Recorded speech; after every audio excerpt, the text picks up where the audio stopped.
سعود يواجه الهلال بتحد يزلزل الشارع السعودي. ماذا قال؟ كوليبالي: جيسوس أسطورة في البرازيل وسيصبح أسطورة في السعودية.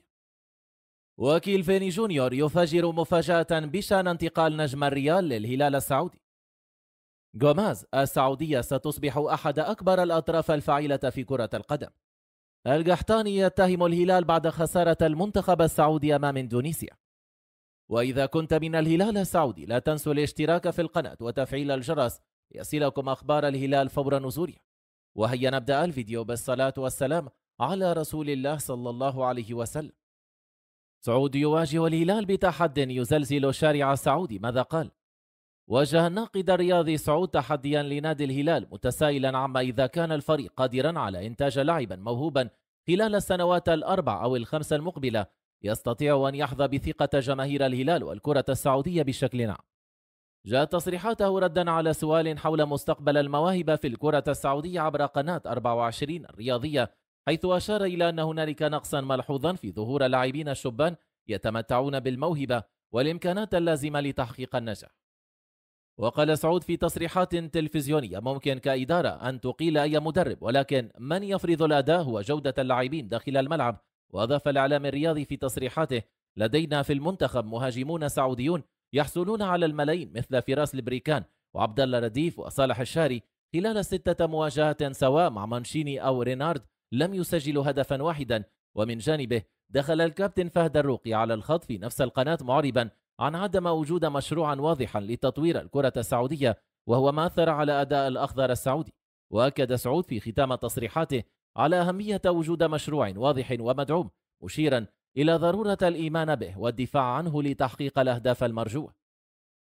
كوليبالي: جيسوس أسطورة في البرازيل وسيصبح أسطورة في السعودية. أشاد مدافع نادي الهلال خالد كوليبالي بطريقة تدريب المدير الفني للزعيم جورجي جيسوس وأسلوبه في التعامل مع اللاعبين. وقال كوليبالي: إذا كانت هنالك مشاكل لا نقلق، لأن جيسوس دائما لديه الحل، وهو أسطورة في البرازيل، لكنه سيصبح أسطورة في السعودية لأن الذين يقدمه مع الهلال لا يصدق. وبسؤال عن ماركوس ليوناردو رد قائلا: لاعبا شاب لكنه يعمل كثيرا ليصبح من أفضل اللاعبين. وأضاف: نحن نشاهد كرة القدم البرازيلية من أجل الاستمتاع بصديقنا السابق ميشيل.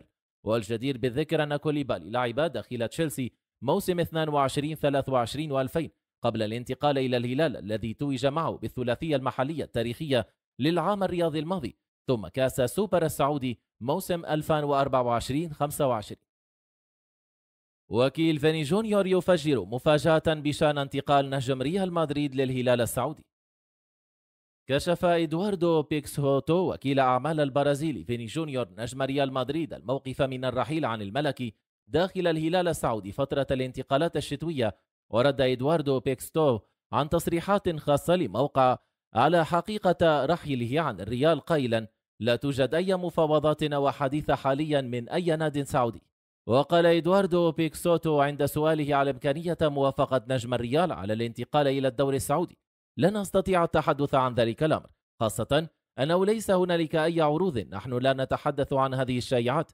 واختتم إدواردو تصريحاته قائلا: في حال قرر فيني الرحيل إلى أي ناد آخر سنعلن ذلك من خلال القنوات الرسمية. وكان البرازيلي فيني قد ارتبط باسم رحيله عن الريال الإسباني عقب الخسارة الكرة الذهبية والانتقال إلى صفوف الهلال السعودي. جوماز: السعودية ستصبح أحد أكبر الأطراف الفاعلة في كرة القدم. أكد لاعب الهلال السابق النجم الفرنسي جوماز أن الهلال وفي السنوات القادمة ستصبح أحد أكبر الأطراف الفاعلة في العالم في كرة القدم والعديد من المجالات. وقال جوماز في تصريحات لمشاركته مع منتدى مسك العالمي: كرم الضيافة من أهم القيم في المجتمع السعودي، وكنت محظوظا حينما لعبت في نادي الهلال الأكثر شهرة داخل المملكة. وأضاف أن التطور في كرة القدم مذهل، فالحكومة السعودية قدمت دعما واضحا وكبير لجميع الرياضات، وهي اللغة العالمية الأولى، والسعوديون لديهم صحافة في هذا الأمر. وتابع: كنت سعيدا بوجودي في بداية هذا المشروع. الكثير من أندية الشرق الأوسط تواصلت معي عندما تركت الهلال، لكنني لم أتردد في رفض هذا العروض، لأنك لا تترك أسرتك لتكون مع الجيران. وتم تصريحاته: لا زلت أتذكر فوزنا باللقب الآسيوي للعام 2019 في طوكيو، حققنا حلمنا ورفعنا العلم السعودي في ملعب سايتاما.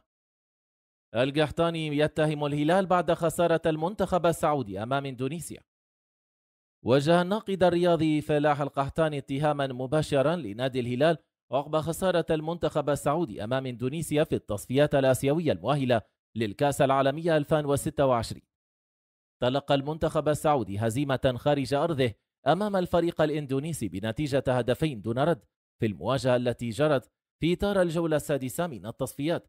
وفي هذا السياق غرد القحطاني عبر رسالة شخصية قائلا: علي لجامي لاعب النصر كان أساسيا تحت قيادة المدرب مانشيني وكان من أبرز لاعبي المنتخب، أما البليهي فقد كان خارج قائمة المنتخب بسبب تراجع مستواه، لكن فجأة تحسن المستوى البليهي مع رينارد وأصبح لاعبا أساسي، بينما تراجع مستوى لجامي وأصبح احتياطيا. وأضاف: أول مرة أرى فيها ارتفاع وانخفاضا في مستويات اللاعبين بهذا الشكل السريع والمفاجئ. وفي تغريدة ثانية قال القحطاني: لا يمكن للمنتخب السعودي التقدم للأفضل طالما يتحكم أصحاب الميولات في القرارات لصالح مشاركة لاعبيهم، في إشارة إلى أن قادة القرار من نادي الهلال يهدفون لضمان مشاركة لاعبي الهلال كأساسيين مع المنتخب. تاليسكا يفاجئ نجم الهلال السعودي. وجه البرازيلي أندرسون تاليسكا لاعب نادي النصر السعودي مفاجأة سارة إلى مواطنه نيمار جونيور نجم فريق الهلال المنافس الأزلي للنصر، ولا يلعب نيمار مع الهلال بعد الإصابات المتكررة التي حدثت له في الفترة الأخيرة، بينما يقدم تاليسكا مستويات متذبذبة مع النصر ما بين الصعود والهبوط. وظهر تاليسكا في مقطع فيديو عبر حساب دوري روشن أجاب فيه عن أفضل لاعب البرازيل عبر التاريخ في كل المراكز. وفي تصريح مفاجئ قال في الفيديو إن نيمار لاعب الهلال هو أفضل مراوغ في تاريخ منتخب البرازيل. وفي مفاجأة من نجم النصر للاعب الزعيم. وفي باقي اختياراته حول الأفضل للمنتخب البرازيلي اختار تاليسكا روبرتو كارلوس ظهير ريال مدريد الإسباني كصاحب أفضل قدم يسرى. أما عن أذكى لاعب برازيلي فقرر تاليسكا اختيار رونالدينيو نجم فريق برشلونة الأسبق وأحد أمهر اللاعبين. وعن أسرع لاعب اختار مايكون مدافع انتر ميلان الأسبق. وأخيرا اختار لوسيو كأفضل قائد للمنتخب البرازيلي. تحرك عاجل من الهلال للحفاظ على ميتروفيتش، تطور مثير.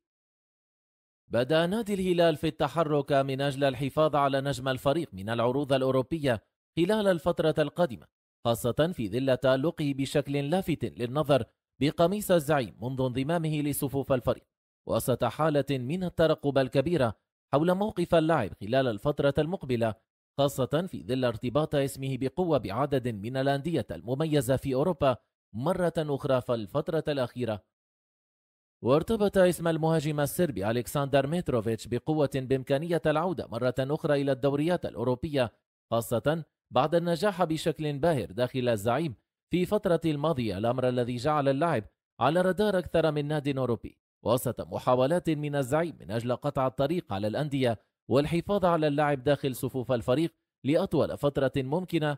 وبحسب التقارير الأخيرة فإن إدارة الهلال استقرت على رفع راتب اللاعب خلال الفترة المقبلة وبنسبة 15%، على أن يتم إقناع اللاعب أن يمدد عقده لمدة موسم إضافي مع الفريق خلال الفترة المقبلة، وذلك من أجل قطع الطريق على كافة الأندية الأوروبية التي ترغب في ضم اللاعب لصفوفها وللفترة المقبلة، وسط إغراءات عديدة توضع للاعب.